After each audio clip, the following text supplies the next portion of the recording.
me Dio burada la dia mokele ila patapuro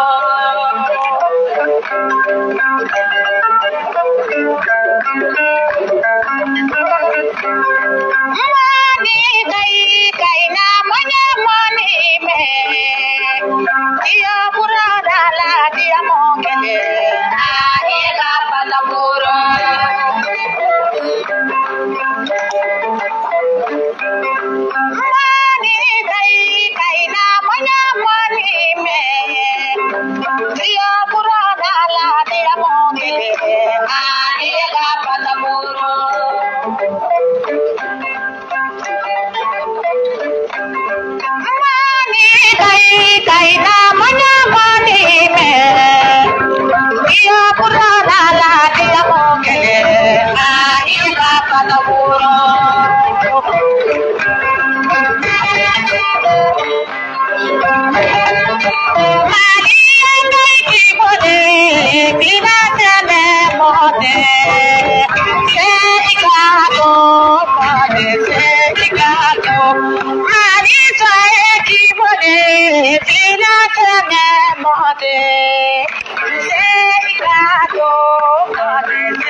billahi minash shaitanir rajim bismillahir rahmanir rahim fulini tanni ali wal madon be ka tan feli fa bela jele mo sogli mana no wati la kap mal fisi san fe amba fo dante folimina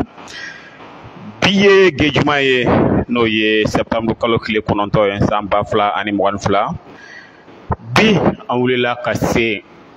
brisa mementama yara wol mo ko charge de communication kana ɲininkali dɔ tɛnku a la jamana in kunkanko kan walasa a bɛ se ka faamuyali sɔrɔ cogo min na k'a to a sigiyɔrɔ la Dirisa i ni sɔgɔma. An b'a ni sɔgɔma. Se ka foli kɛ. K'i fo kosɛbɛ. Ka Cap Mali Plus abonné bɛɛ lajɛlen fo. Maliyɛn cɛ ni muso denmisɛnnin ni mɔgɔkɔrɔba Mali kɔnɔ ani Mali kɔ kan k'a bɛɛ lajɛlen fo. I n'a fɔ i y'a fɔ cogo min na bi ye juma ye. Donba don. Donba don. An b'a ɲini bɛɛ fɛ bɛɛ ka dugawu kɛ jamana ye. Parce que silamɛ ka kɛlɛkɛbere dɔ ye dugawu ye. O tɛmɛlen kɔfɛ alhamdulillah émission bɛ daminɛ a bɛnna waati kɛrɛnkɛrɛnnen ma. Non seulement juma don et puis san bɛ ka nana. Mɔgɔ min bɛ diinɛ dɔn silamɛ o b'a dɔn kosɛbɛ k'a fɔ ko san kɔrɔ dugawu k'a ka fisa kosɛbɛ. Donc an b'a ɲini bɛɛ fɛ halisa bɛɛ ka dɔ fara dugawu kan. Inshallah jamana in ala ka kisi halisa. Amin amin amin. Ala ka jamana in kisi ala ka jamana in basigi. Sisan an bɛ don an ka ɲininkaliw kɔnɔ joona an y'a ye k'a fɔ ko talata a kuma cayalen don parce que hali bi sɔnni ka na n y'a ye k'a fɔ ko dɔw bɛ k'a fɔ ko dugu in yɛrɛ minɛna jumɛn de kɛra talata ye. D'abord an b'i fo kosɛbɛ. Yani min kɛra talata yani an k'o fɔ. Il est très important mɔgɔw ka historique dɔ kɛ ka mɔgɔw hakili lajigin. D'abord n'i b'a fɔ ko kɛlɛ la ko yɔrɔ minɛna. Maintenant ɲininkali min bɛ kɛ a minɛna jɔn tun bɛ yen. Parce que i bɛ se ka tiɲɛ fɔ mais tiɲɛ fɔtɔla i bɛ tiɲɛni kɛ n'a ye ka mɔgɔ dɔ coro k'a sɔrɔ en réalité tiɲɛ manipulelen don. Ko in bɛ ka fɔ depuis kunna sini. I b'a dɔn Macron kɛlen k'a ka ambassadeur wele. A y'a f'i ye ko bon n'aw taara a ka jamanaw la farafinna a ye taga minnu bɛ yen n'an n'u bɛ baara kɛ ka kɔrɔ a k'olu gɛrɛ aw la. RFI France 24 TV5 Jeune Afrique ani TF1 ani tɔw awlu fana fara aw yɛrɛ kan an bɛ se ka nkalon da ninnu na cogo min na ka ko bayɛlɛma u fɛ yen cogo min na parce que kunnafoniya kɛlɛ de donc a y'u bila o ci min na donc u nana u y'o ci daminɛ donc u y'o ci daminɛ sira damadɔ fɛ a sira fɔlɔ ye jumɛn ye o ye k'an ka sɔrɔdasiw lagosi fɔlɔ donc k'an ka sɔrɔdasiw n'u ye sebaga o sebaga sɔrɔ u bɛ sebaga in yɛlɛma ka kɛ n'a fɔ n'an ka sɔrɔdasiw taara bin mɔgɔw kan u bɛ min wele ko exaction. Donc au lieu que k'a fɔ armée victoire kɛ armée avancée kɛ o b'a yira k'a fɔ ko armée puissance b'a la non armée ka victoire o victoire u b'a yɛlɛma k'a kɛ exaction.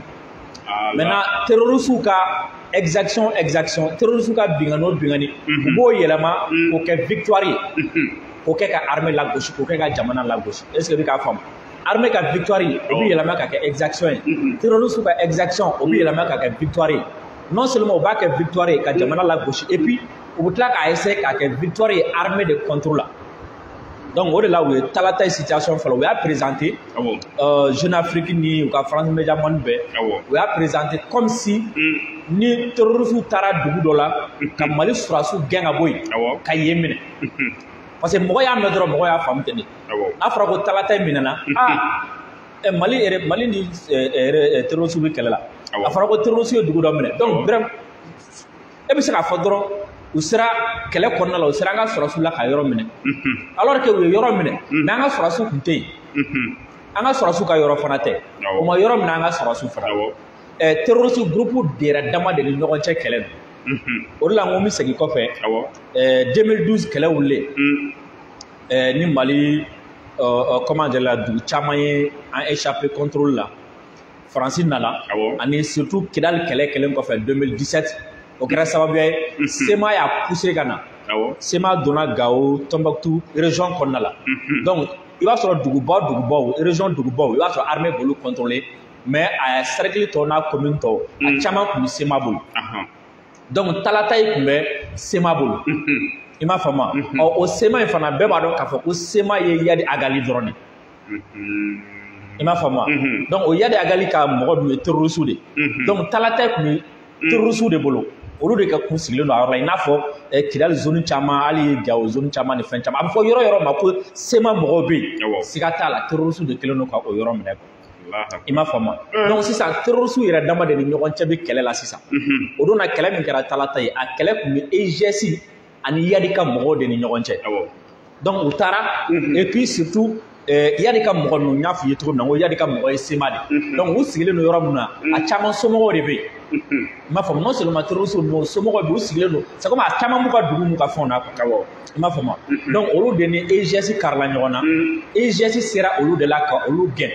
donc maintenant c'est comme si EGS selen Yadi ka mɔgɔw la donc a Yadi ka mɔgɔ minnu gɛn EGS mɔgɔw ka faamuya la so bɛ yen mɔgɔ bɛ yen a bɛɛ ye terroriste ninnu somɔgɔw n'u bolofɛnw ye i m'a faamu donc u kɛlen ka ninnu gɛn u donna dugu kɔnɔ u ye fɛn fɛn sɔrɔ u sera ka fɛn fɛn jeni u y'a bɛɛ jeni u ye so jeni ka magasinw jeni donc mɔgɔ tɔw bolila ka taga fan wɛrɛw fɛ et puis dugu jɛlen u ma si yɛrɛ u ye nin kɛ u bɔra u taara kunu fɛn min groupe dɔ bɛ yen nɔ ko MSA fɛn ni a ɲɛmɔgɔ ye Musa Achara kuma ni si dɔrɔn ba olu ye ka mɔgɔw taara don talata ye kunu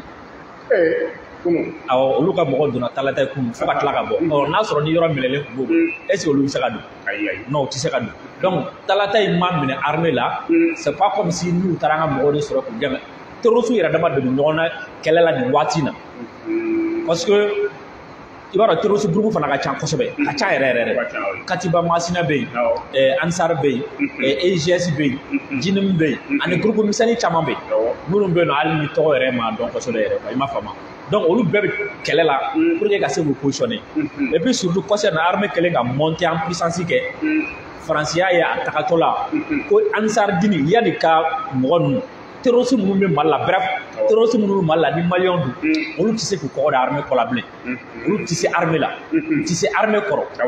donc Faransi ye mun kɛ sisan nɔ a taara terroriste wɔɔrɔ de ta fo fan wɔɔrɔ fɛ Boko Haram b'a la Front Al-Nusra mɔgɔw b'a la Al-Qaïda mɔgɔw b'a la u ye dɔw ta Libi surtout Boko Haram caman taara i m'a faamu Tchad ni Niger ni parce que Boko Haram tun b'o saba de la Tchad Niger ani Nigeria et un peu Cameroun aussi parce que mɔgɔ minnu EGS ni nationalité bɛɛ b'a la Cameroun b'a la Tchadien b'a la Nigérian b'a la donc ka na n'olu surtout Boko Haram de ka ca la kosɛbɛ et puis hali olu de ka sili ani terroriste tɔw ka sili tɛ kelen n'i bɛ jateminɛ kɛ Nigeria kɛlɛ juguyara waati min na Boko Haram ko kɛlɛ tun ka jugu waati min na i b'a ye Boko Haram tun tɛ taga terrain kan ka kɛlɛ kɛ ka segin ten ni Boko Haram tun ye sebaga sɔrɔ yɔrɔ o yɔrɔ dugu bɛɛ de bɛ jeni mɔgɔ bɛɛ de bɛ faga armée ni civil ko kuma t'a la i m'a faamu et depuis kɔsɛ in na ni kow daminɛna Faransi ka retrait n'a programmé i b'a jateminɛ Menaka zone na Gao zone na min bɛ yen o tɛ ka armée attaquer dɛ o ye ka armée ni civil k'u bɛɛ de faga k'u bɛɛ de massacrer Donc on emprunte au Boko Haram qu'a emprunté. Donc français dans les Boko Haram de cette fois-ci qu'a ou place civil là après du mais solo qu'a capitale régionale nous qu'a embargo sur ka parce que a jate mina we menaka kɛrɛfɛ commune misɛnnin fɛn fɛn bɛ yen u sigi olu bɛɛ la donc pour ka blocus kɛ ville yɛrɛ kan donc u y'o kelen fana ɲɛsin Gawo ma pour que Gawo kɛrɛfɛla ninnu k'olu minɛ ka blocus kɛ Gawo kan kɔsɛ na i m'a ye u ye Gawo ni boni sira u y'a tigɛ ka embargo sigi mɔgɔ pour que ka na ni mɔgɔ ye négociation na diya kɛ donc olu bɛ tɔgɔ diya sɔrɔ a bɛ fɔ ko armée tɛ ka se fɛn na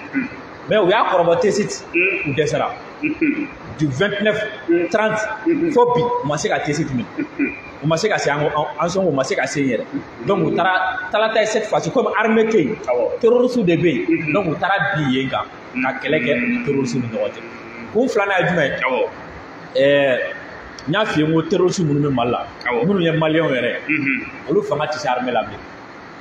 Alors que olu tɛ se armée la alors que France bɛ fɛ ka kɛlɛ de juguya nin waati in na pour que ka yira k'a fɔ ko depuis ale taara kow tiɲɛna wa ko Mali y'a jigi kɛ Russie min fana ye Russie sɔrɔdasiw tɛ se foyi la wa ko Mali ko yɛrɛ bannen filɛ donc a bɛ mun kɛ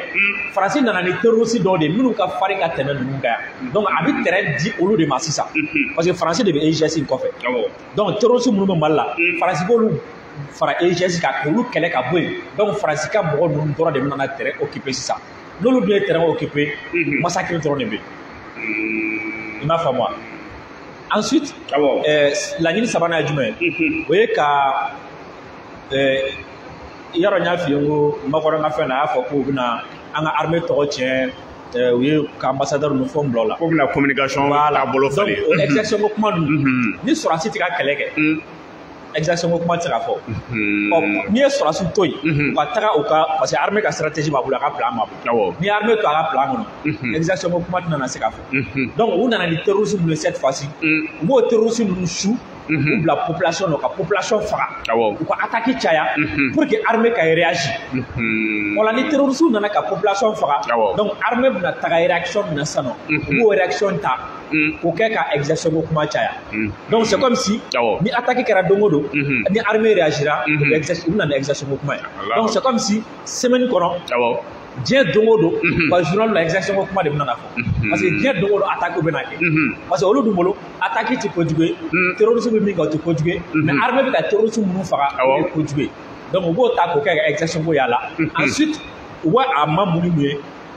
u yɛrɛ taara terroristes minnu ta ka na o terroristes minnu dɔw maralen b'u bolo Faransi dɔw maralen b'u bolo Niger dɔw maralen b'u bolo fan wɛrɛ fɛ o la ani minnu yɛrɛ bɛ taga terrain kan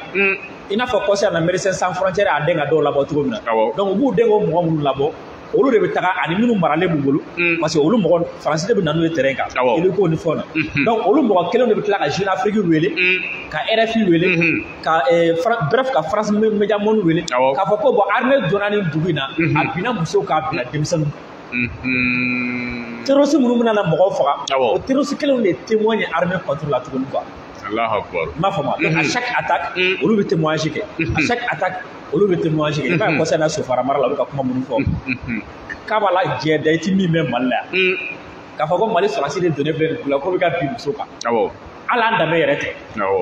i m'a faamu u bɛ k'o nkalon bɛɛ ta ka d'a ma sisan nɔ i m'a faamu donc o laɲini caman bɛ a kɔfɛ donc u bɛ attaque caya ka nin caya mais an bɛ min fɔ o ye jumɛn o ye bɛɛ k'a dɔn k'a fɔ ko nin fɔkun tɛ k'a fɔ ko an bɛ ka talata i ka k'u abandonner ou bien k'u minimiser an bɛ ka ɲɛfɔli de kɛ mɔgɔ ye parce que u taara nkalon dɔ de tigɛ an bɛ fɛ ka fɛn ninnu bila minɛn kɔnɔna na parce que anw bolo Mali dugu bɛɛ Mali maliyɛn bɛɛ maliyɛn n'i ye sɛgɛnɛ bi talata ye an bɛ taga minɛ sini sɔgɔma i m'a faamu mais zone hostile bɛ quoi parce que a yɔrɔ caman bɛ yen terroristes de sigilen b'a la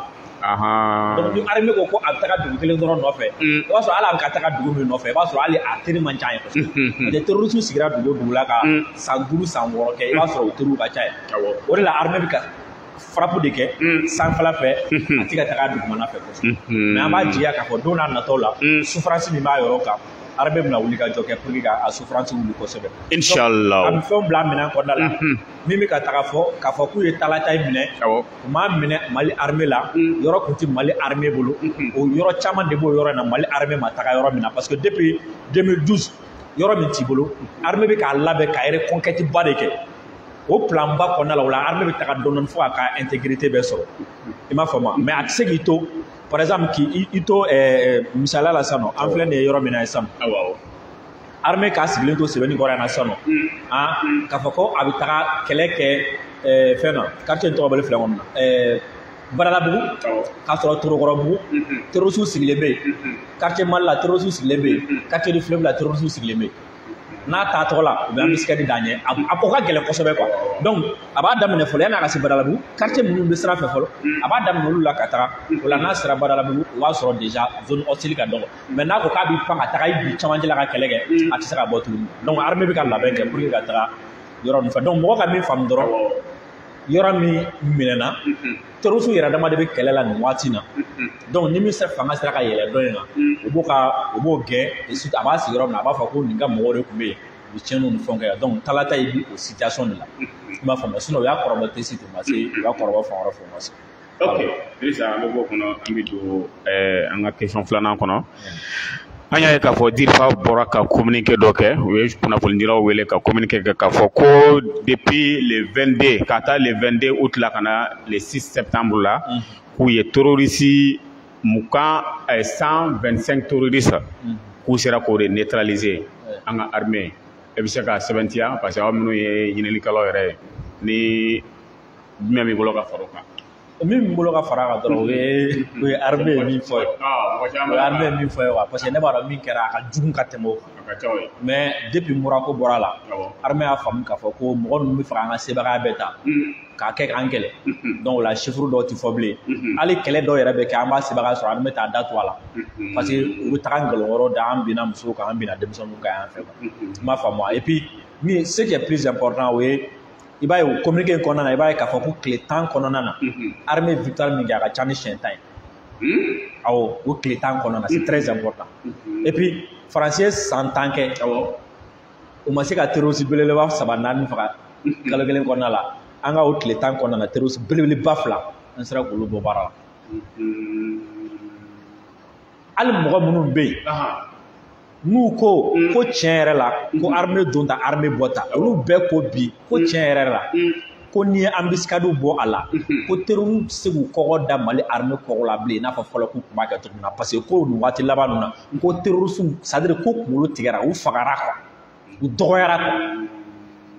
i m'a faamuya donc a tɔ ye min ye o ye embuscade minnu bɛ da mine minnu bɛ da ani faransi bɛ taga mɔgɔ kura minnu cɛ ka na ni olu baara minnu kɛ quoi donc i b'a faamu o la k'a fɔ ko armée bɛ ka baara min kɛ o ka continuer a fɛ et surtout u ye nin phase kura min daminɛ depuis transition phase filanan daminɛ o ye ka communiqué kɛ à chaque étape ka communiqué kɛ mais an b'a fɔ halisa u ka mɔgɔ wɛrɛw associé a communiqué u la surtout communicateur minnu bɛ yen nɔ minnu bɛ analyse kɛ minnu bɛ kow ɲɛfɔ u k'olu associé a communiqué la à chaque fois parce que an b'a ye Diripa bɛ communiqué kɛ an tɛ bɔ a kalama an b'a sɔrɔ bɔlɔlɔ de fɛ alors que si on est sur place explication dɔw bɛ yen nɔ an b'a sɔrɔ a bɛ se k'an dɛmɛ ka analyse kɛ a bɛ se k'an dɛmɛ ka jugu kɛlɛ quoi mais minnu bɛ taga olu bɛ bɔ ni élément fitinin minnu ye ani u communiqué minnu sɛbɛn an b'o dɔrɔn de sɔrɔ donc an b'a fɔ k'u yɔrɔ améliorer u ka an dɛmɛ an k'u dɛmɛ quoi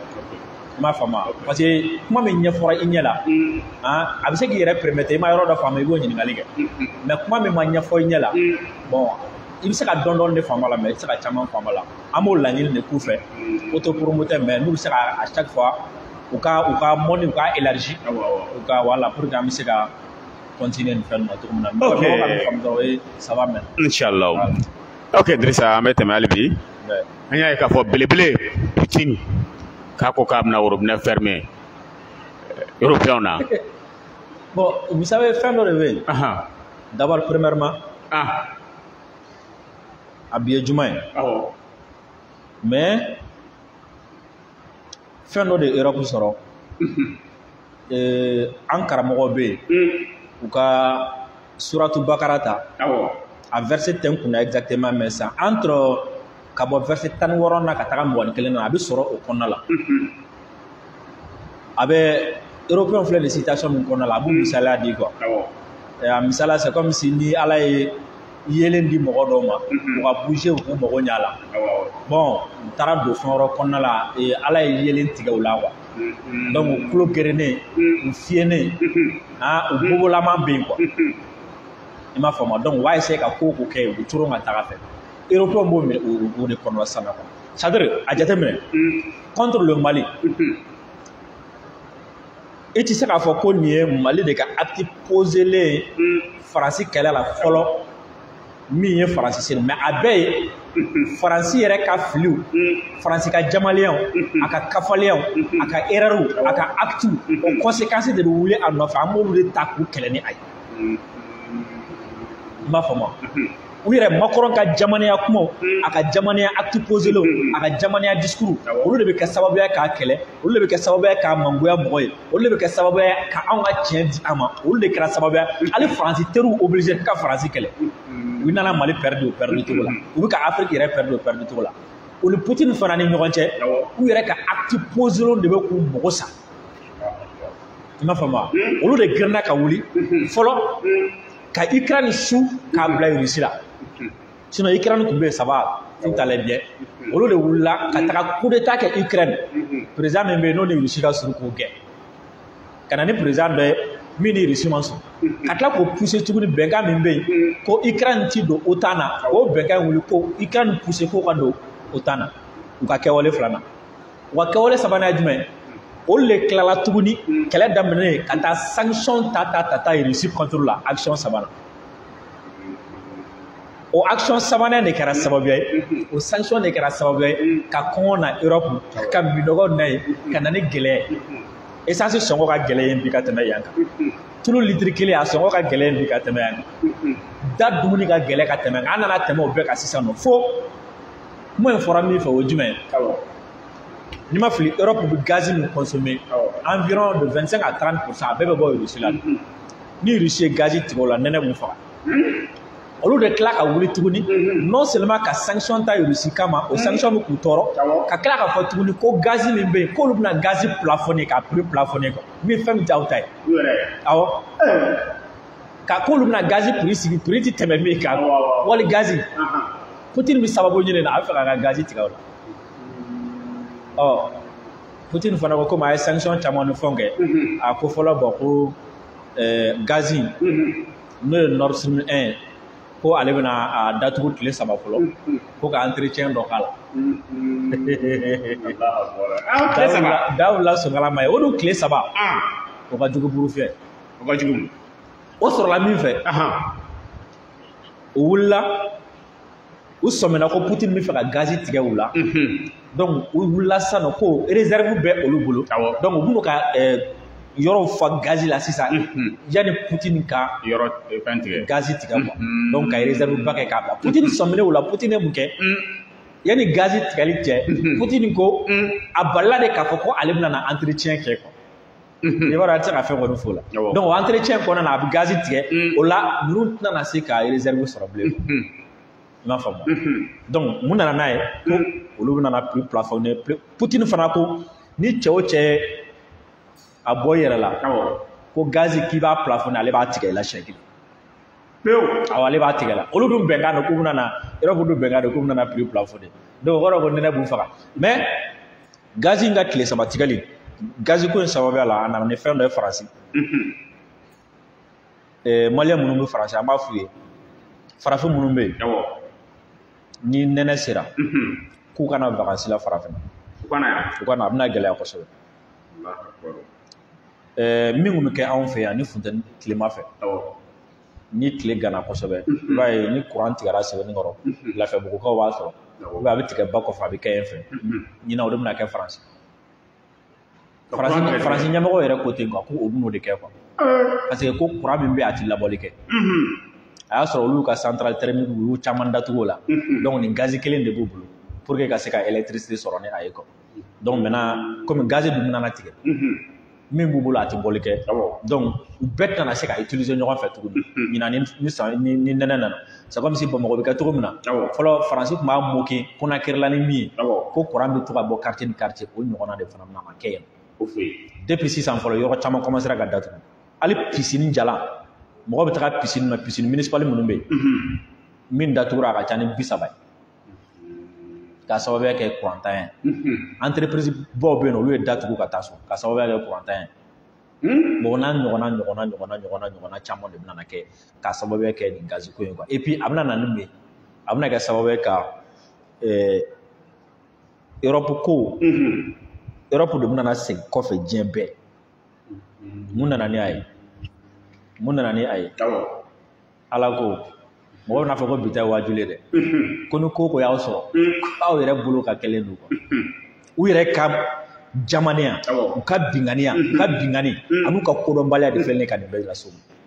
wa Poutine bi ka yɛlɛ sanfɛ de diɲɛ dogo don bi olu b'o waati wuli bɛɛ de i m'a fɔ ka bɛɛ mara donc bref sanction ye u mago sa o la u Macron ni u bolila ka na Algérie ko kana gazi ɲini là aussi hali n'o gazi sɔrɔ o tɛ tɛmɛ 8% kan o tɛ fɛn ɲ'a la i m'a fɔ quoi kɔsɛ na u munumunu ka taga Iran fan fɛ Iran ko ni ale b'a ka gazi di ko sanction fɛn fɛn b'ale contrôle la Américain fan fɛ k'a bɛɛ ka wuli ka bɔ yen donc o b'a yira k'a fɔ ko fana tɛ ɲɛnabɔ tuguni quoi donc o kɔrɔ ko ni gɛlɛya kelen Europe bɛ nin kɛ nin binni kelen u bɛ nin binni kelen kɛ c'est à dire ordre mondial de bɛ ka yɛlɛma quoi diɲɛ tun bɛ taga bolo dɔ kan sebaga tun bɛ minnu bolo ala bɛ ka sebaga minɛ olu la a bɛna di mɔgɔ wɛrɛw ma ni mɔgɔ mɔgɔ i nɔrɔ wula ye u bintɔ la i n'u bɛ bin ɲɔgɔn fɛ siga t'a la donc farafinna y'o faamu Europe yɛrɛ y'a faamu Américains y'a faamu et puis fɛn dɔ bɛ ka kɛ tile filɛ na ne ma deli k'a ye fɔlɔ depuis n ye ko dɔn anw filɛ nin ye ka bɔli min kɛ Faransi contre la Faransɛw fana de bɛ k'o labɛn Amérique contre la sisan parce que ko olu ka président bɛ Amérique de ka mara la donc olu fana bɛ ka bɔ ka kɛlɛ kɛ k'u ka bɔ Amérique ka jɔnya kɔnɔ wa u fara Poutine na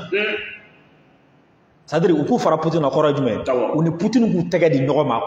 parce que ko Américains de bɛ k'u ka président pousser k'u bila Russie kɛlɛli la donc kɔrɔ k'u ka jamana indépendance t'olu bolo quoi donc olu fana bɛ ka Amérique ka impérialisme de kɛlɛ sisan olu na manifestation kun bɛ ka kɛ France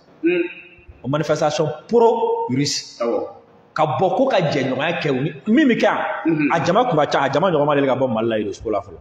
min bɔra France min bɔra Allemagne ani min bɔra Prague olu bɔra de ka manifester k'u ka jamana ka gɛrɛ Russie la non seulement u ka sanction lawuli et puis k'u tɛgɛ di Poutine ma u ka baara kɛ mais bizarrement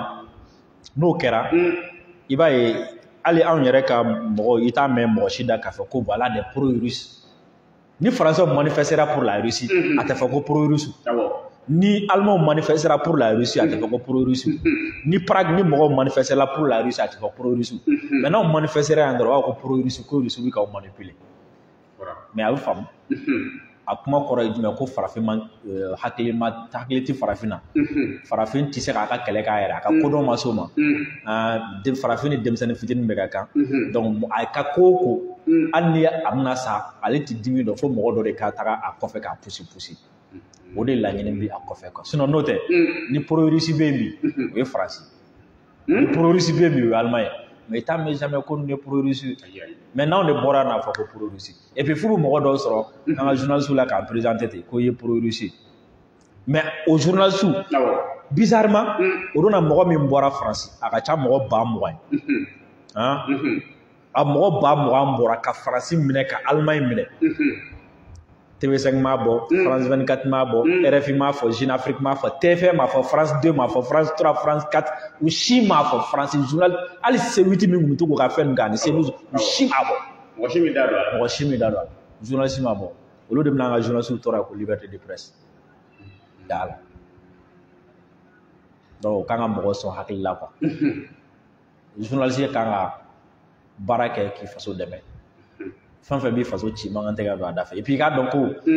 i b'i ka ninnu minnu k'i ka misaliya ye misaliyaw tɛ liberté t'u fɛ yen i m'a faamu Macron yɛrɛ y'a fɔ ka bɔ a m'a fɔ wa ko ale bɛna ninnu bila a ka baara la donc bref an bɛ se ka min fɔ Russie ko kuma la o ye ok komi i bɔra k'a fɔ sisan Macron y'a fɔ a ka lase dɔ la k'a fɔ k'u bɛna na communication ko ka a tagabolo falen parce que Africains b'a la ka réseaux sociaux ko minɛ ko kɛlen don ka Faransi ben a ye ci bila a ka mɔgɔw ma an dun ka mɔgɔ caman b'a k'a fɔ ko Macron ka mɔgɔw b'anw yɛrɛ fɛ yan nɔ yalama Macron ye min fɔ a tɛna na kɛ sababu ye hali bi ka gɛlɛya don an ka jamana in na tuguni parce que wari b'a bolo non Macron y'a kuma fɔ don min na wallahi ne ko alhamdulillah Dieu merci ne Ala tanu de I m'a faamu et puis k'an to kɛlɛ na Ala ka makɔrɔ mɛn Faransi président na k'an to kɛlɛ la quoi an b'an ka indépendance sɔrɔ farafinna bɛ bɔ wa o bi bi i m'a faamu parce que ni e ko mɔgɔ ma sisan ko i tɔgɔ dɔn karisa la a tɛ ɲuman f'i kɔfɛ a tɛ ka ɲuman ŋaniya n'i ye i m'a faamu wa a bɛ fɛ k'i faga de a tigi k'i ma ko ayi non karisa tɛ fɛ ka foyi kɛ ne la a tɛ fɛ ka foyi kɛ ne la a tɛ fɛ ka n faga n teri yɛrɛ don a b'o kuma na waati min na a ko min y'a teri n'i ko a bɛ fɛ k'a faga a b'o kuma na waati min na quoi o tigi yɛrɛ nan'i jɔ quoi i nɔ ko cɛ ko kun ye mɔgɔ dɔw bila ka t'i fɛ k'u ka t'i faga n'u kun y'i sɔrɔ a kun bɛ gɛlɛya o bɛ lafiya de wa o bɛ gɛlɛya de n'o kɛra e bɛ fɛ k'a fɔ e y'a fɔ min ye k'a jugu don sigana bɛ b'o la o n'o kun t'i fɛ k'a kɛlɛ o y'a dɔn sisan k'ale jugu don o b'a kɛlɛ n'o kun bɛ fɛn di a ma o bɛn'o tigɛ sisan dɔ bɛ fara e ka jama kan dɔ farala ale jugu kan wa ale ka plan dɔnna donc sisan aw bɛɛ bɛna jɛ k'o de kɛlɛ o donc Makɔrɔn ka nin kuma a kɛra sababuya de an y'a fɔ ko France Media Monde ko France ka journaliste bɛ baara min na Makɔrɔn yɛrɛ bɔra k'a reconnu sisan ko awɔ tiɲɛ yɛrɛ la k'u b'o de la k'u bɛ aw fɛ yen u tɛ yen nɔ comme journaliste dɛ u bɛ yen nɔ de comme ne ka baarakɛlaw u bɛ yen nɔ de pour que ka nkalon da aw la wa hali mɔgɔ minnu bɛ aw fɛ yen n'u bɛ ka ne défend n'u bɛ ka aw ka jamana la gosi ka ne défend ko France ma fɛn kɛ o mɔgɔ ninnu ne de bɛ k'u sara ni Makɔrɔn ye ɲagaɲaga bɛɛ fura ka bɔ yen ka birifini sama ka bɔ bɛɛ la sisan nɔ n'o kɛra lafiya ma na mais a bɛ komi u ka baara ma ɲɛ n'o kɛra lafiya de bɛ na o ni i y'a dɔn sisan kɔni ko cɛ ja ninnu ka nin fɔ mɔgɔ dɔw b'a fɔ k'an ka prévu d'u ma ko munna ko ka Faransi bɛ k'u sara ko ka nɔnɔ prévu yan Makɔrɔn yɛrɛ ma prévu di sisan a yɛrɛ y'a prévu di ko minnu bɛ k'a fɔ ko ale de n'u bɛ baara la wa o Makɔrɔn kɛlen de y'a fɔ ko n bɛ ambassadeur minnu bila ka taa aw fɛ yen ambassadeur tɛ dɛ u taa kun de k'a bɔ jamana ci farafin jamana bɛɛ tɛna tɔgɔ dɔn ambassadeur la sisan hali farafin jamana min bɛ yen farafin min bɛ yen n'i ko k'i tɛ Faransi kɛlɛ nin fɔlen kɔfɛ nin mɛnnen kɔfɛ i bɛ sɔn k'a fɔ bilen k'a fɔ ayi ko Faransi y'i teri ye donc mɔgɔ minnu bɛ yen nɔ n'u bɛ k'u kolokolo Faransila natabaya la Faransiya olu yɛrɛ ka kolokololi Faransi kɛra sababu ye ni olu bɛna dabila minnu bɛ yen ni olu bɛ siran na olu b'u jɔ minnu ta ye nata ye olu fana b'u jɔ c'est comme si Faransi Makɔrɔn ka nin kɛwale kɛra sababu ye sisan nɔ ka bɛɛ de obligé sisan nɔ k'a kɛlɛ i m'a ye hali o RFI kelen baarakɛlaw dɔw obligé ka communiquer kɛ k'olu ti Makɔrɔn ka jɔnya k'a sɔrɔ olu b'a ka jɔnya la o kɔrɔ jumɛn c'est-à-dire hali a teri yɛrɛ a y'olu bila mal à l'aise o y'anw ka tare de ye quoi parce que i k'i jugu dɔn siɲɛ kelen i k'a kɛlɛ o ka fisa i ka ko senkɔrɔ jugu ka jugu ni jugu bɛɛ donc Faransi ye senkɔrɔ jugu yira an na sisan ninnu de y'aw senkɔrɔ jugu ye ninnu de tun bɛ n ka baara la o kɛlɛli ka nɔgɔn sisan et puis bɛɛ y'a dɔn fana sisan k'a fɔ ŋaniya min bɛ Faransi kɔnɔ jɛlen ka ɲɛsin et puis Faransi kɛlen ka nin fɔ ko ale ka téléso ni arajoso minnu bɛ anw fɛ yan ko ale bɛ k'u bila nin baara in na u gɛnni bɛ gɛlɛya farafinna fan wɛrɛ bilen a ma kɛ sababu ye ka tiɲɛ di an ka jamana ɲɛmɔgɔ ma min ye France 24 ni RFI kɛ donc Makɔrɔn ka nin kuma ninnu a bɛ mɔgɔ lafiya quoi a bɛ mɔgɔ lafiya parce que i b'a dɔn k'a fɔ ko in kɔni a nɔgɔra sisan a bɛna kɛ kɛlɛ kun kelen o ka fisa ka tɛmɛ kɛlɛ ɲami kan i t'i jugu dɔn i t'i teri dɔn kɛlɛ la o ma nɔgɔ quoi n'i ye jugu dɔn siɲɛ kelen et puis n ye n ka kuma daminɛ min na Makɔrɔn ka kɛwale o kɛwale a ka kuma o kuma a bɛ Faransi lasegin kɔfɛ ni san 10 san 20 de ye quoi parce que ni pour que ka se ka nin tɔgɔ tiɲɛ bɔ Makɔrɔn nɔfɛ Faransi journaliste nɔfɛ hali san 20 t'a ɲɛ c'est-à-dire génération fɛn o fɛn ye nin mɛn génération fɛn o fɛn bɛ da o kan o bɛɛ tigɛra u la ka ban nin ye prévu ye a bɛɛ bolo pour que jamana o jamana ka yɔrɔ o yɔrɔ ka journaliste kun n'o ayi aw ka taa kɛrɛfɛ hali n'u ka journaliste bɛ taa don ka président fɛn o fɛn interviewé sa o président b'a tɔgɔ dɔn o la parce que u b'a dɔn k'a fɔ mɔgɔ sugu minnu don donc a ye kɛlɛ nɔgɔya Makɔrɔn ka discours ye kɛlɛ nɔgɔya a y'u ka ɲɛ yɛrɛ yira an na mais an b'a fɔ mɔgɔw ka taa kunbɛli kɛ sira min fɛ sa i b'a dɔn min b'a dɔn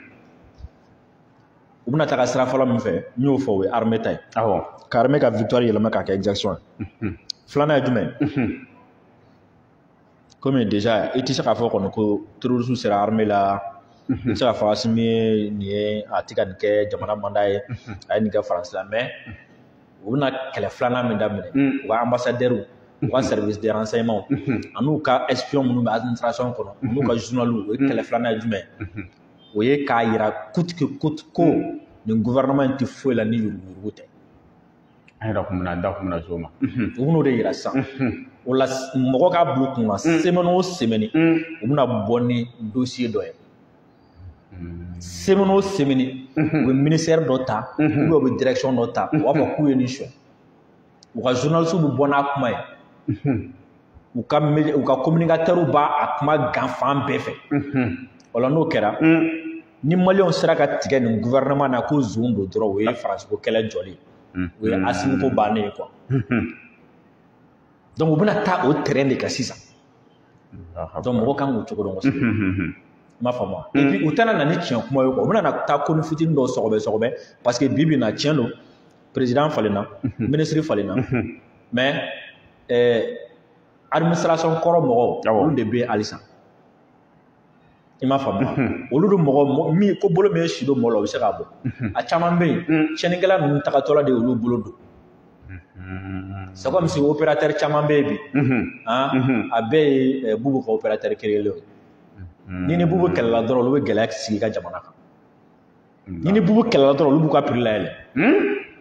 ni ni Bubu kɛlɛla dɔrɔn olu bɛ approvisionnement u b'a tigɛ o caman de bɛ yen n m'a fɔ a bɛɛ dɛ parce que i b'a jateminɛ régime o régime bɛ na caman b'u ka mɔgɔw créer de pour que u bɛ se ka lafiya quoi an dun ta ninnu ma na ni mɔgɔ ye mais u nana minnu sɔrɔ yen a caman b'u la o ye fangakɔrɔ mɔgɔ ye ni min tɛ Karim ka mɔgɔ ye na dilannen o ye Bubu ka mɔgɔ dilannen donc ni n'olu kɛlɛla dɔrɔn jagoya don gɛlɛya bɛ na i ka jamana kɔnɔ wa administration fana kɔnɔ a ɲɔgɔn caman bɛ yen minnu bolo bɛ fɛnw na donc olu bɛ bɔ ni hali n'u bɛ bɔ ni san 5 dossier kɔrɔ dɔ ye k'a di dɔ ma ko ka bɔ n'a ye k'a fɔ ko yurugu b'a kɛ wa ni marché fɛn o fɛn kɛra u ɲɛna a kɛcogo ɲɛna wa a kɛcogo ma ɲɛ u bɛ bɔ n'a kuma ye i m'a ye kɔsɛbɛ na o bɔra ni dɔ ye k'a sɔrɔ foyi tun t'a la yɛrɛ foyi t'a la foyi t'a la an y'a mɛn k'a dira muso 2 ma ko ka da sababu min kan ko 17 milliards b'olu ka compte la ma dɔn n y'o kuma mɛn n yɛrɛ ka émission dɔ senfɛ e bɛ se k'o sɛbɛntiya u bɛ min fɔ min fɛ dɔrɔn min ye ko ye dɔrɔn a dɔn dɔrɔn ni marché in dira a bɛ di cogo di ko bɛɛ b'o de nɔfɛ sinon muso in u y'a di muso ma u y'a di cɛ ma o n'u m'a di kaban u m'a di vénézuélien tɛ a tɛ bɔ Guadeloupe malien de don entreprise b'a bolo moi je pense que an kana muso lagosi quoi i m'a faamu wa parce que a mɔgɔ dɔ kɔnɔ ko n'i ye muso ni sɛbɛkɛla don ko dɔwɛrɛ tɛ k'i b'a sɔrɔ a bɛ bɔ a ka tafe bolo dɔrɔn de o ye k'an balakaw lagosi de quoi u k'a dɔn k'a fɔ ko muso bɛ yen minnu ka cɛsiri ka bon ka tɛmɛ cɛw kan quoi muso entreprise bɛ musow bolo minnu bɛ min ɲɛ jamana cɛ caman bɛ min t'a ɲɛ donc ka ko dɔ lagosi dɔrɔn ko muso dɔrɔn n'a fɔra muso dɔrɔn non a bɛ a minɛ sɔrɔ n'a ka tafe bolo de o ye k'an balakaw lagosi o ye ka muso lagosi ka muso kɛ bolokɔfɛfɛn de ni cɛw cɛ y'a kuma fɔ tigi a tigi la quoi i m'a faamu kana mɔgɔ ka musoya tɛ se ka kɛ problème ye o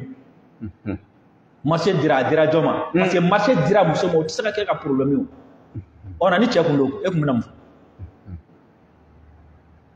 k'a kɛ dɔrɔn parce que muso dɔ dɔrɔn o ye problème ye min bɛ se ka kɛ problème ye appel d'offre kan ka kɛ cogo min na a kɛra ten wa est ce que nin appel d'offre bɛ kɛ jama la wa ou bien a tɛ kɛ jama la parce que ni armée ka ko don a tɛ kɛ jama la dɛ ni sécurité don a tɛ kɛ jama la dɛ an ka marifa santɔ an bɛ taa an jugu wele kuma la cogo di o tɛ di ka bɛɛ ma taa avion fɛntɔ feere a ma donc i b'o dɔrɔn de ɲɛni ka n'o de ɲɛfɔ an ye o tɛ di bɛɛ ma ɔ a dira min ma a bɛ se ka kɛ wa a tɛ se ka kɛ i b'o de ɲɛɲini ka na fɔ an ye mais ka n'i jɔ dɔrɔn ko marché dira muso ma donc marché tɛ di muso ma ou bien muso u b'u fɛ a tigilamɔgɔ bɛ fɛ k'a fɔ ko muso min a ko ko entreprise yɛrɛ créelen tɛ san 1 fana bɔ tuguni dɛ o fana fɔra a la oui n b'a dɔn kuma caman bɛ fɔ kuma caman fɔra a kɔnɔ voilà kuma caman bɛ fɔ mais pôle économique bɛ yen a fɔra ko mɔgɔ o mɔgɔ n'i bɔra dɔ tiɲɛnikɛ nɔ kan k'i ka dossier fara ɲɔgɔn kan ka taa n'a ye pôle économique la anw tɛ zon sutura jamana in kɔnɔ yan an ka tila an y'o kɛlɛ caman kɛ o mais an bɛ waati min na ko minnu bɛ ka labɛn o ye nin ka jamana la gosi n'a ye walasa ka kɛlɛ in jɔ siɲɛ kelen quoi parce que mɔgɔ kan min faamu an tɛ Maliko kɛlɛ la bilen jɔnya kɛlɛ de bɛ ka ban Ala de bɛ ka diɲɛ in yɛlɛma a ye Mali sugandi k'a kɛ a kɛlɛkɛyɔrɔ ye k'a yɛlɛma an bɛ farafinna bɛɛ de kɛlɛ bɛ ka kɛ yan Faransi ti Maliko bilen Faransi ta ya ɲɛ b'a la Faransi ko de bantɔ don farafinna de tilatɔla don a la a b'o kɛlɛ de la donc n'o kɛlɛ kelen kan ka kɛ sababu ye ka Mali bɛɛ don papier kɔnɔ k'a mɔlɔntɔ k'a fili baji la a b'a kɛ i m'a faamu donc moi je pense à mon niveau de la mɔgɔ k'u togo dɔn k'u farati voilà ok haya an bɛ don an ka ɲininkaliw kɔnɔ hali bi an y'a ye k'a fɔ an ka ministre de la défense n'o ye colonel Sadio Camara a ka voyage cayalen don nin wagati la an y'a mɛn k'a fɔ k'a taara RIS la tuguni yɛrɛ mɔgɔw bɛ se ka u sigi ni minɛn wɛrɛ de ye wa ou bien jumɛn wɛrɛ bɛ yen tuguni bon n bɔra ka Mauritanie taga kalama ani Mauritanie awɔ voilà n bɔra Mauritanie taga kalama concernant a kun taara RIS n tɛna don détail kɔnɔ parce que ça fait partie de la défense lakana kumaw don mais mɔgɔ ka dɔn k'an bɛ kɛlɛ dɔw de la kɛlɛ mɔgɔ bɛ fɛn dɔw ni fɛn dɔw la dɔw sɔrɔla dɔw bɛ sira fɛ ka na donc minnu bɛ sira fɛ ka na a kun taara olu la alhamdulilayi a ɲɛnabɔra ani a kun taara forum dɔw fana na a taara Mauritanie fɛnɛ parce que an mago bɛ terrorisme ka fɛn caman bɛ ɲɛnabɔ Mauritanie an mago bɛ sisan ka an kɛrɛfɛ jamana ninnu na ka se ka da caman sɔrɔ an ni terrorisme ɲɛ wa taa ni ka segin ka se ka ɲɔgɔn kosɛbɛ ani u fɛ ka farafara minnu don mɔgɔw ni ɲɔgɔn cɛ olu kuma fɛ a ka ca olu kuma ninnu ka ca la kosɛbɛ surtout an bɛ se ka an kɛrɛfɛ jamana ninnu na ni fɛn fɛn bɛ yen ni u ka jɛɲɔgɔnya bɛ se ka kɛ sababu ye ka dɔ bɔ lakanako la o taa ni ka segin ninnu tun bɛ sen na kosɛbɛ et puis a b'olu taa ni ka segin de caman na kosɛbɛ lakana ka bon a la kosɛbɛ mais malheureusement armée don an tɛ se ka détail ba di a la mais c'est comme si a jateminɛ dɔrɔn ni seli sera n'i ye fini san ka samara san a tɔ ye jumɛn n'i ye fini san ka samara san seli jumɛn na fɔlɔ seli fitiri seliba bon n'an ka segin a kan parce que n'i ye fini san i tɛna faamu ni seli sera sisan n'i ye kulusi san ka samara san a tɔ ye jumɛn duloki voilà donc Sadio taara duloki de san fɛn mɔgɔ kan ka duloki faamu ka u bɛ se ka duloki bila yɔrɔ caman na donc an ye samara san an ye kulusi tan a tɔ kun tora duloki a taara duloki fana san voilà ok an y'a ye k'a fɔ Damiba Burkina président ale fana bɔra an fɛ yan nɔ an kɔni tun ye kibaruya dɔw sɔrɔ k'a fɔ k'a kun fana kun dalen don terrorisme kɛlɛ anw ni olu an bɛ se ka fara ɲɔgɔn kan cogo min ko o kɛlɛ an y'a ye fana k'a fɔ G5 Sahel ale fana bɛ yonbo yan b'a la dɔw yɛrɛ ko k'a tɛ bilen est-ce que Mali bɛna segin o kɔnɔna na don n'a nataw la bon Abdoulaye Diop y'o kuma ban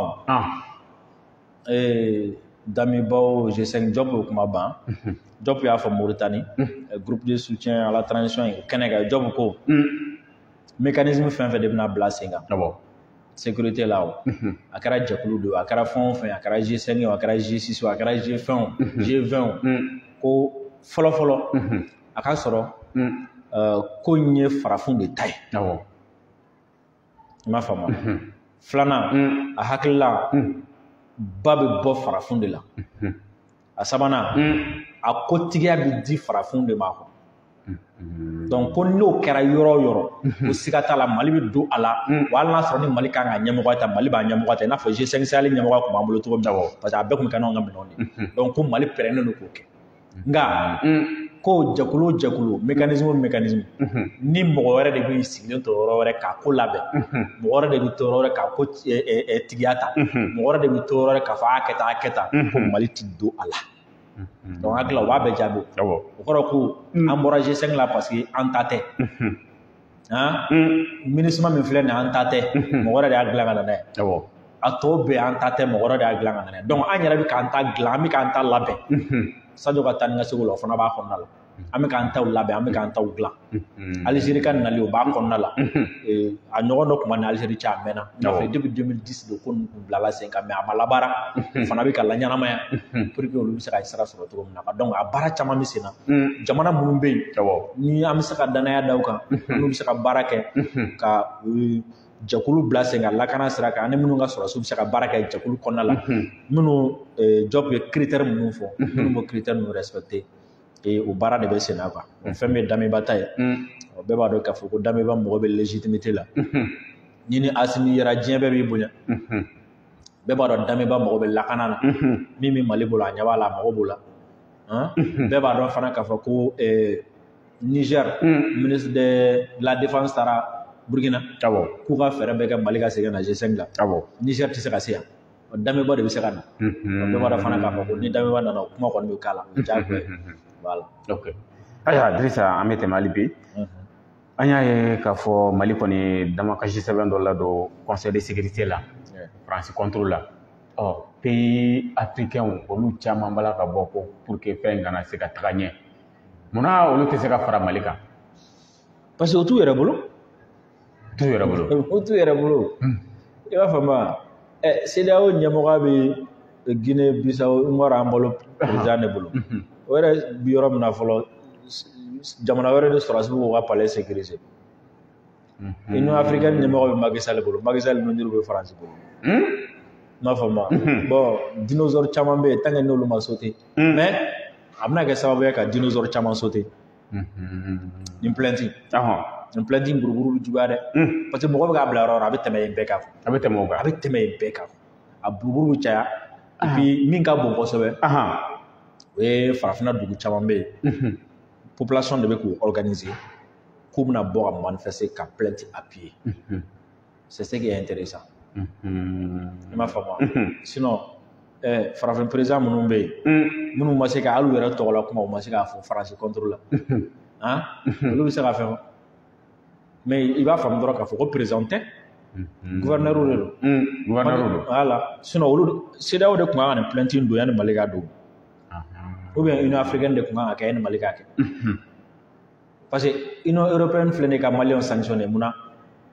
ko gɛlɛya b'an ni France ni ɲɔgɔn cɛ munna Union africaine tɛ France sanctionné parce que ko gɛlɛya b'u ni Mali ni ɲɔgɔn cɛ n'a sɔrɔ ni Union africaine don fɛn min yɛrɛ tɔgɔ ye ko Union africaine a bamanankan ye ko farafin ka fara ɲɔgɔn kan dɔ bɛna bi farafin jamana dɔ kan farafin ka fara ɲɔgɔn kan jɛkulu bɛ yen mɔgɔ ma kuma o la depuis o yɔrɔ la i b'a dɔn k'a fɔ farafinna ta tɛ farafinna ta tɛ farafinna m'u sigi u tɛ farafinna ka baara la parce que tubabu de bɛ wari d'u ma tubabu de bɛ fɛn bɛɛ d'u ma u tubabu de ka baara la kɔngɔ ye tubabu minɛ u bɛ Macky Sall de wele k'a ka taa négociation dumuni bɛ bɔ don min na a taara Europe de a mana farafin n'a tila o bɛ mɔgɔ kan ka mɔgɔ bref mɔgɔ man kan tɛ k'i jigi da ninnu kan sauf que baara minnu bɛ sen na a bɛ na u ka président obligé soit u bɛ kuma ou bien u bɛ gɛn ka bɔ u ka jamana kɔnɔ o de bɛna kɛ tile filanan ok ayiwa an b'i fo dan tɛ foli min na émission sera kuncɛyɔrɔ la ni kuma kuncɛ kuma min b'i bolo ka fara a kan mɔgɔ ka hakɛ to fari t'a togoya la kosɛbɛ an bɛ i fo ka a fɔ maliyɛn ye ko n'i bɛ kɛlɛ la kana sɔn i kɛlɛkɛɲɔgɔn ka kuma k'i la dimi mais a sɔn a ka i kɛlɛkɛɲɔgɔn ka kuma ka dusu de don i kɔnɔ mais a kana i la dimi n'i dimina mɔgɔ diminen hakili ti baara kɛ n'a fɔ a kan ka baara kɛ cogo i kɛlɛkɛɲɔgɔn a ka kɛlɛkɛminɛn yelen ou bien a ka kumakan kana sɔn o fila si ka i siran mɔgɔ sirannen hakili ti baara kɛ bilen comme il le faut i m'a faamu et puis n'i bɛ kɛlɛ kɔnɔna la guerre kɔnɔna na bataille caman de bɛ yen n'i ye bataille kelen gagné a kana k'i kɔnɔ k'i ye guerre gagné quoi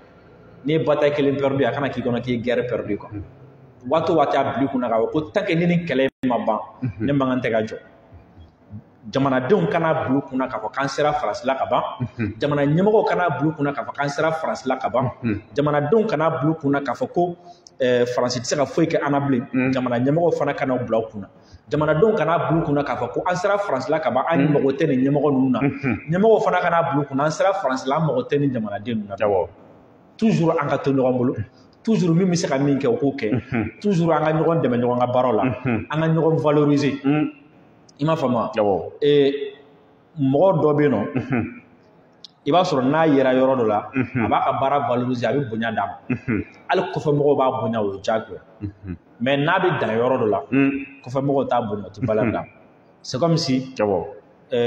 jamana tɔw olu b'an ka président bonya n'u y'a ye k'a ko jamanadenw b'a kɔ jamana comment dire la jamana wɛrɛ mɔgɔw fana olu fana b'an ka jamanadenw bonya parce que u b'a ye an ka jamana ɲɛmɔgɔ ka bonya b'u kan fɛn fila de bɛ taa ɲɔgɔn ye jamana ɲɛmɔgɔ ka légitimité bɛ sɔrɔ et puis u bɛ siran jamana ɲɛmɔgɔ ɲɛ kɔ kan n'u y'a ye ko jamanadenw b'a kɔ et puis u bɛ jamanadenw fana bonya kɛnɛma n'u y'a ye k'a fɔ ko jamana ɲɛmɔgɔ fana b'u bonya ou bien jamana in marabaa bɛ ninnu bonya u b'o jɛkulu bonya u b'o groupe bonya u b'o mɔgɔw bonya u b'o citoyen bonya n bɛ fɛ ka nin kuma in fɔ bɛɛ k'a ta ka baara kɛ n'i ta yɔrɔ ye pour que an bɛ se ka évoluer cogo min na et puis an ka to ka gɛrɛ ɲɔgɔn na jamanadenw ni jamana ɲɛmɔgɔ k'u hakili to a la u ka mécanisme dɔw bila sen kan min b'a to échange bɛ se ka continuer falen-falenniw bɛ se ka continuer u ni mɔgɔ ni ɲɔgɔn cɛ cogo min na u bɛ baara nɔgɔya kosɛbɛ parce que n'i bɛ mɔgɔ dɛmɛ fɛn dɔ la n'i tɛ bɛrɛ kalama ko la a bɛ gɛlɛya i m'a faamu donc n'i bɛ bɛrɛ kalama la voilà et puis surtout min na min ɲini o ye nin u ka lajɛba minnu bɛ kɛ koba minnu bɛ kɛ jamana kɔnɔ k'u jija u ka to communicateurs ka taa kɛnɛ kan parce que faransi bɛ taa n'a ka mɔgɔ ye olu bɛ taa lagosili kɛ u fana ka taa n'u ka mɔgɔ ye quoi olu fana ka taga lajɛ min bɛ ka kɛ mɔgɔ bɛ ɲinɛ fɛn dɔ kɔ pour un communicateur pour un analyste i bɛ n'i sigi kɛnɛ dɔ kan yan sisan mɔgɔ mɔgɔ bɛ wuli u ye discours kɛ i b'a sɔrɔ ce n'est pas le plus important mais salle kɔnɔna na acte fitinin dɔ bɛ kɛ dɔ fɛ i b'a sɔrɔ mɔgɔ si m'a remarqué mais o acte fitinin c'est plus important que tous les discours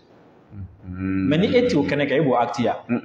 parce que i b'a sɔrɔ discours bɛɛ bɛ kɛ ka o acte de jaabi ou bien k'o acte de commenter et pour que mɔgɔw ka discours in faamu faut que o ka dɔn ko nin acte fitinin kun kɛra misaliya ye jumɛn o don na Ablaye Diop ye discours min kɛ a ye kuma caman fɔ i b'a dɔn mɔgɔw ye kuma in ta mais mɔgɔ ma min faamu o ye jumɛn ko dɔ de kɛra yanni pour que Ablaye Diop ka nin discours in fɔ dɔ de y'a fɔ ko a kɛra cogo o cogo ko choix tɛ Mali bolo bilen ko Mali bɛna segin ka na communauté internationale ma o ye diyagoya n m'a fɔ ma ko hali n'a sɔrɔ ni Mali bɛ k'i yɛrɛ kafa Mali bɛ k'i yɛrɛ yaada communauté internationale ma quoi Mali bɛ k'i yɔrɔ jan a bɛɛ la donc Ablaye Diop ka sɔrɔ k'a yɛrɛ k'a fɔ ko Mali ni communauté internationale man jan dɛ nka principe de bɛ Mali la Mali ni jamana tɛ kɛlɛ la dɛ mais danw de bɛ Mali fɛ yen ni mɔgɔ min y'o dan de sago n'anw tɛ bɛn n m'a fɔ ma sinon ani bɛ o de la i b'a ye fɛn bannen groupe bannen komi u ye expert fɛn fɛn ɲininka u ko cogo di ko tiɲɛ yɛrɛ yɛrɛ la ko ɲɛfɔli minnu kɛra olu ye Ablaye Diop fɛ Ika Sanw fɛ Wagenw fɛ ani ministre Sanu ninnu fɛ ko o ɲɛfɔli ninnu kɔfɛ ko mɔgɔ si tɛ salle in kɔnɔ olu yɛrɛ bɛ k'a fɔ dɛ maliyɛnw tɛ dɛ minnu taara ko mɔgɔ si tɛ salle in kɔnɔ mɔgɔ min ma problème faamu sisan i m'a faamu mais n'i ye Diop ka kuma in bɛɛ ta ka kuma in bɛɛ fɔ i m'a faamu wa ni fɛn min kɛra salle kɔnɔna la n'i y'o fara a kan dɔrɔn mɔgɔw b'a bɛɛ faamu siɲɛ kelen i m'a faamu mais n'i m'o fara a kan a bɛ kɛ mɔgɔ kɔnɔ comme si ni bon discours gansan de kun don i m'a fɔ donc o de la il est très important mɔgɔ ka kɛ yɔrɔ dɔ la pour que ka analyse pousser